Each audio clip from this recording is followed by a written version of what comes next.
Welcome to Channel 18 News. I'm Jim Rogers. The pillars surrounding the kiosk at the Hopkins County Veterans Memorial at Celebration Plaza were vandalized with a sketch of a human face and the word Romeo and other scratchings placed on them. Monday, Silver Springs police were reviewing video from the area to determine the individual or individuals that created the desecration. Tuesday morning, according to Police Chief Jay Sanders, a suspect had been identified and had confessed to the action. Last year, over 4,000 pounds of non-perishable food for those in need were collected by Silver Springs postal workers as they made their Saturday rounds. This year, on Saturday, May 14th, this Saturday, local mail carriers invite local residents to place a can of food in their mailbox, fill a bag with food and place it beside their mailbox or on their front porch, or drop non-perishable food items at the post office during the week. This is an annual event for postal workers and has been a successful campaign for the Silver Springs office.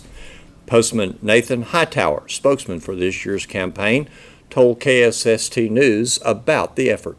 Last year we have accumulated over 400,000 pounds of food, and this year we want to go over that, which is, every year you want to do better than before, but that's our goal, is to get the word out, let people know that, hey, food drive this weekend, trying to get, for the needy, they need it, so trying, just help people out, as we can. Now tell us the steps to take in order to prepare for that. You need to, if you have a mailbox outside by the street, put can of food in that mailbox, nothing perishable, just, canned food, so if they, they'll fit, or if, we're going to send out bags, paper bags, put food in those bags and put that by the mailbox or by the front door and leave a note in the mailbox telling us where it's at so we can get it. But or you can just come up here to the post office yourself and drop off food if you want to do that. Now, you're doing this Saturday? Yes, sir. Okay. And the food needs to be out Saturday, obviously, but if someone's going to bring it to the post office, when can they bring it? They can bring it anytime. Anytime between 8 and 5:30, I guess, anytime between then. But nothing perishable. Any, just canned food pretty much, and just, anything that won't rotten, I guess you could say. So, for the postal service, for the mail carrier, this adds a little burden to their work on Saturday, doesn't it? Yeah, a little bit, But we'll live, it's worth it. It's for a good cause, So that's why I like doing it, So yeah. Silver Springs Middle School 8th grade students are participating in a unique event today at Shannon Oaks Church and The Rock at First Baptist Church. The first ever Are You Smarter Than an 8th Grader? STARS test review is being held at the two locations from 8:30 a.m. until 3 p.m. The event, which kicked off on Monday, is an unconventional and effective way for students to better prepare themselves for the standardized test to be taken this week. History teacher and Dare to Dream coordinator Jeff Harris talked to Jordan Owens about the event. We've brought in the young people who are in 8th grade at the middle school. The boys come in the morning, and then we'll have lunch here in just a minute. Then the girls will come in the afternoon. The girls are at First Baptist, The Rock, in the afternoon, and they're doing their science. We're doing social studies over here. Okay. And so we are challenging, our kids have been studying their STAR reviews, and they're challenging leaders in the community who are coming in. And so those adults are saying, am I smarter than an 8th grader? And so far they're not. We're winning. But it's a fun way for our kids to play Jeopardy and on stage, and all the kids are getting a review for the STAR. We're leaving the campus where we were to have a little more fresh break over here to get the kids fresh before we take the STAR on Wednesday and Thursday. Okay, good deal. Yeah, that's a perfect way to do it, I guess, for the kids. They're always in the classroom, and it's kind of a regiment, and I guess this is a different way for them to get that valuable study time. And also it helps. Right now we're giving the 6th and 7th grade STAR on our campus. It allows them to use our classrooms for that testing. And again, it gives our kids kind of a mental break and fun review over here. Is this the first year you were doing this? It's the first year. We just kind of created this idea out of a need to get off campus, and it's been a smash hit for our kids. Good deal. I noticed they're having a good, fun time, kind of giving them a break from the other study questions. Yeah, right now what we're doing is we've been doing the game all morning for 3 hours. So we're playing Disney songs right now, playing a little fun game before we have our lunch together. And then these kids are about to go over to the Rock, and they'll do science this afternoon, and the girls will come here. Over here. Good deal. So you think this is going to be a continuous deal? If that's what our administrators want to do, but it sure has been a success this year. All right. Graduating high school seniors are again receiving a deal from Paris Junior College this summer. A scholarship covering tuition for one class in either Summer 1 or Summer 2 semesters. The Summer Tuition Scholarship is available to those graduating from high schools in the Paris Junior College service area, which includes Hopkins, Hunt, Delta, Fannin, Lamar, and Red River counties. This assists the student in setting a path to finish more quickly at PJC. To learn more about the scholarship, go to the link at parisjc.edu/scholarships or go to ksstradio.com. Mark your calendar for the very first ever The Connection 911 celebration downtown on May 21st. From food to bounce houses to watching an EMS helicopter land near the plaza, there's going to be something for all ages in this learning event. And you'll be meeting people from the agencies who respond to 911, from EMS Director Brent Smith to DPS, the Sheriff's Department, Fire, Police, to Game Wardens Jared Bryant. Guesting with us on the morning show were Tabitha Vaught, who's a paramedic, and Police Chief Jay Sanders to tell us all about The Connection. We're going to have a huge celebration on the square called The Connection. The Connection. The Connection. I like the way you said that on the phone. Yeah. And so, really, we are all interconnected. Yep. 911 connects us all. I mean, when you call 911, if you need us, we show up. If you need EMS, we push a button. 911 goes to EMS. If you need the county, we can actually connect you to the county. If you need DPS, we push a button and it goes to DPS. So 911 connects us all with the community. And Brent Smith and Tabitha with the EMS, Hopkins County EMS, decided they wanted to do something special with the community this year during EMS week, and it just so happens to be National Police Week as well. Okay. So Tabitha hit me up saying, hey, this is the first time I've ever done anything, so well, I understand. Give me a little help. Yeah. So, Tabitha Vaught, not only one of our EMS employees here, but also sort of the PR person for EMS. Here lately, yes, ma'am. Yes, ma'am. So you had needed to create an event. We did. We wanted to do something this year with the community and something to show the community what 911 is about. So we decided to put together the connection and bring out the fire trucks, the police cars, or ambulances, or ERV. A lot of people don't know that we have an ERV, which is an emergency response vehicle. We've actually got it. Was it last year we got it? Just the county fire is going to be there, the Sheriff's Department, and we're actually going to land a Flight for Life's going to be there, land a helicopter, and just kind of show the community what we're about, and what we do and what we're capable of doing. Okay.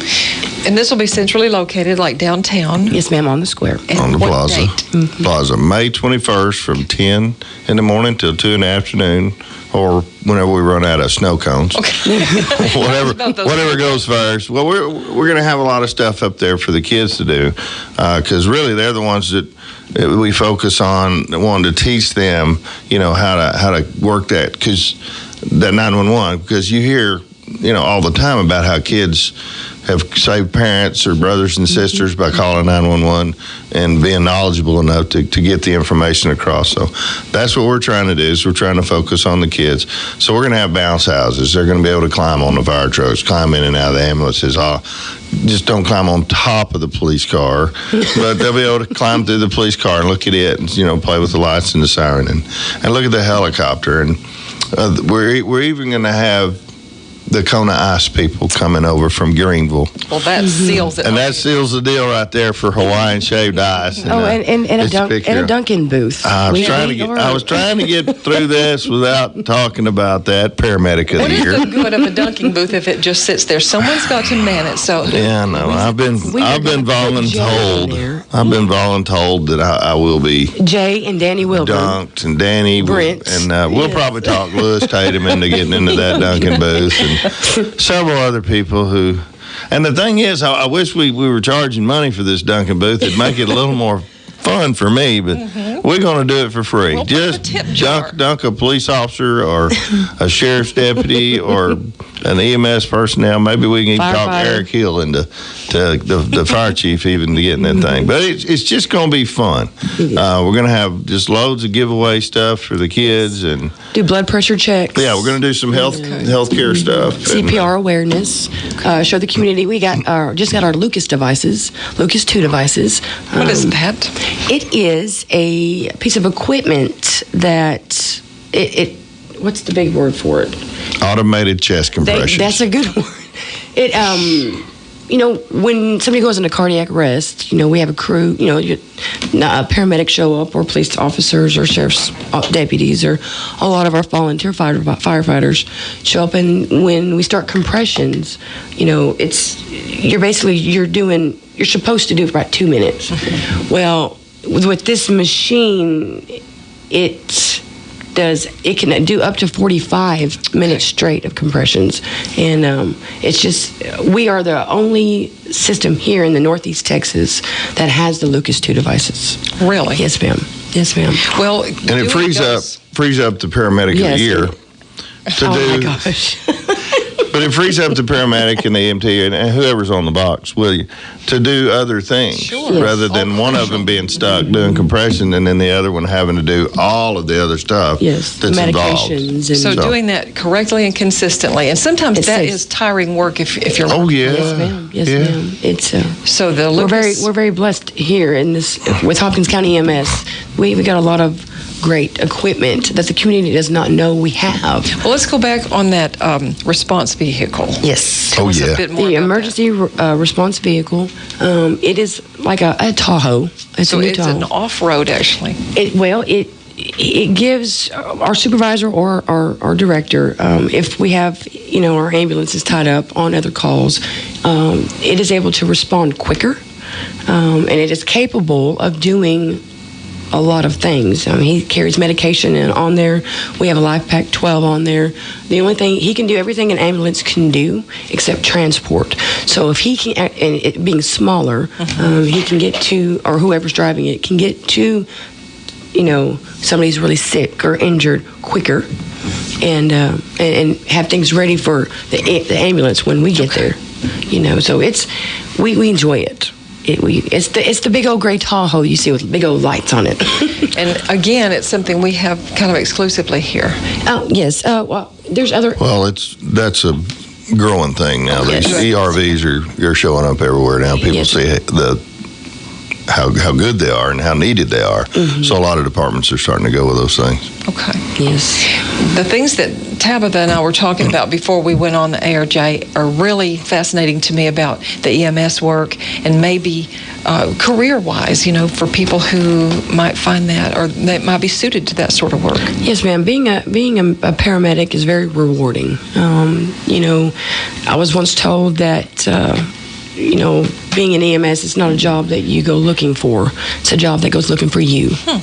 And you definitely take pride in what you do, And EMS, we don't do it for the thank yous and the good jobs. We do it because we love it, And here in Hopkins County, we are the only service in the surrounding counties that are dual medic trucks. Okay. So each of the trucks that you see here in Hopkins County usually have 2 medics in the back, which is rare. Normally you have a paramedic and an EMT basic, but with here in this community we have dual medics. We also cover Delta County as well.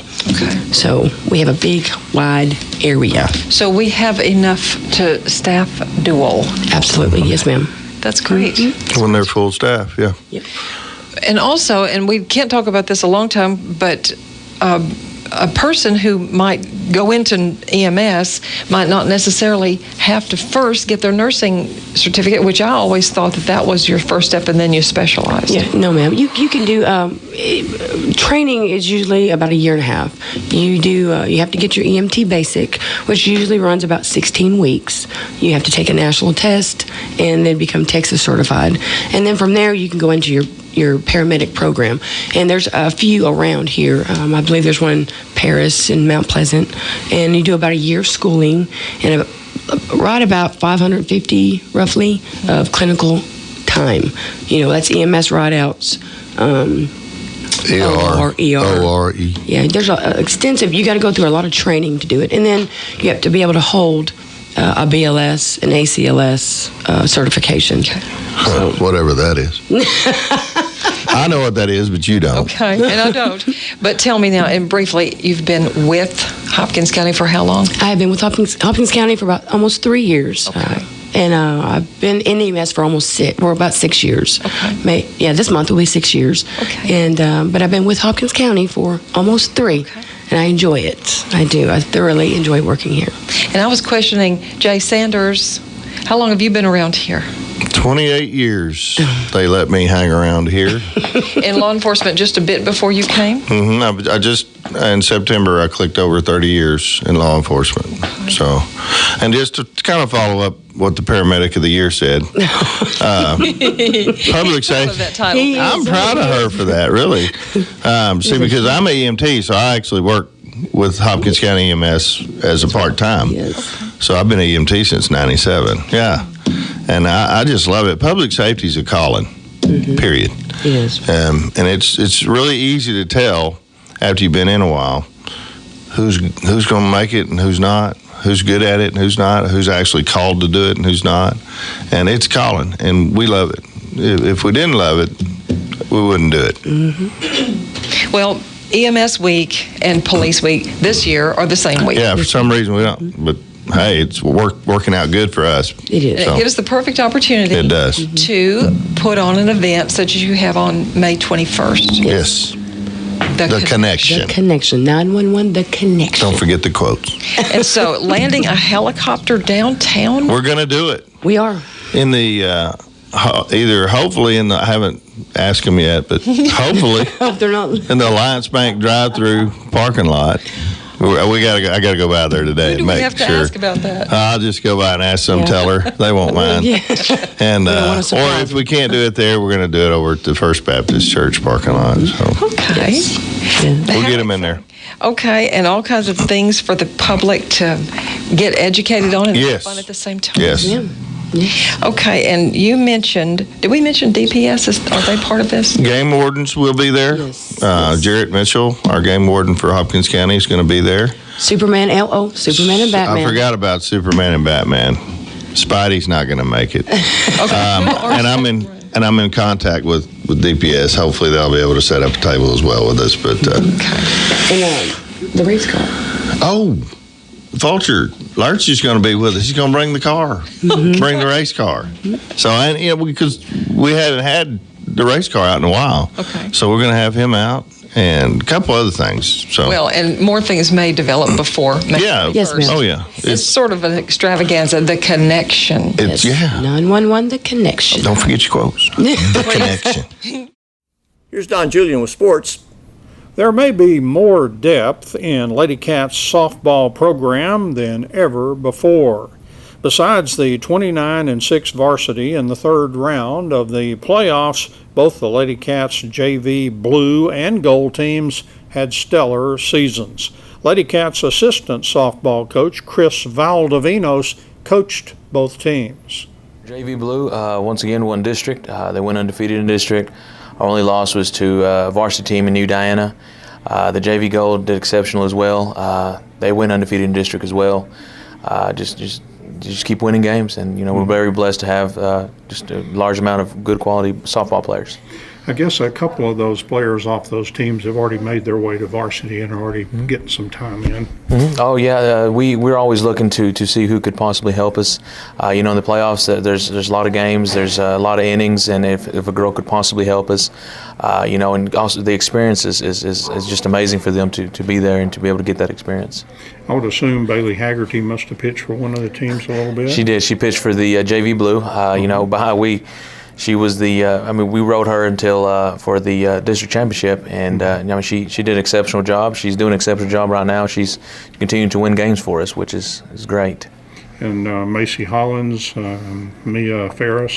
Macy Hollins, she played shortstop and outfield for me, and Mia was a shortstop and outfield as well. They just they flip-flop positions just during the games and stuff, and those girls have been just great for us, especially on JV and the varsity level. They've been great teammates and girls that just want to be part of the program and compete. Who are some of them that kind of impressed you down on the JV level? Honestly, all of them. At some point, all of them did really good. We had a great infield. We had a great outfield. I think in order to win games, you have to have just everybody has to be good. In order, especially to go undefeated in district, they all did well. But some of these sophomore girls have done exceptional. Like girls like Kate Potts and Jacqueline Simler, Carly Adams. All of them have done an exceptional job, and I'm very proud of them. Some of these freshmen had to step into roles as far as going in and knowing the expectations for the JVs are big. Girls like Maddie Millsap and Sierra Smith, Bailey pitching. So it was great. It really was. Yeah, when you look at the fact that only 2 seniors will be leaving off varsity, trying to make varsity next year is going to be real interesting. Yes. Oh, it's going to be interesting, but to me, it just makes it that more competitive, and the more competitive it is, the better it is. We're always going to look at the best player and play the best player, but it definitely is more competitive, and those are some of the issues that arise when you're running a successful program like Coach Corello does. As you played the JV tournament, did you end up with the blue having to play the gold at some point? No, we didn't end up. There's only a certain amount of teams that are allowed in the district tournament, so we didn't actually end up taking the gold team, which is just one of those deals that we would have been with an odd number, and they agreed that the district didn't allow it. So.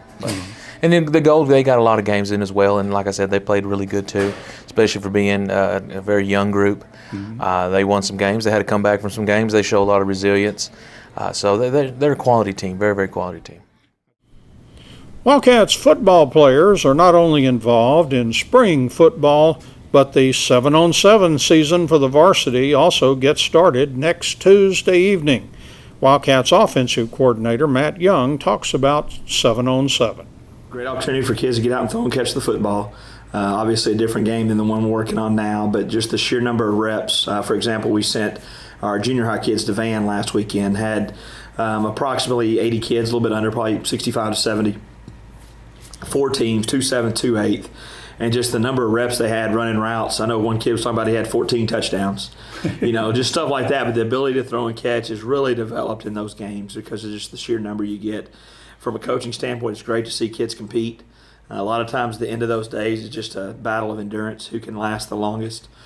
We've got some different games coming up. We got an evening next Tuesday where Gilmer's coming here, which really provides us a great opportunity to see against a different speed than ourselves and kind of get a gauge overall where we're at. We'll then follow up that Saturday the 21st and go to Gilmer.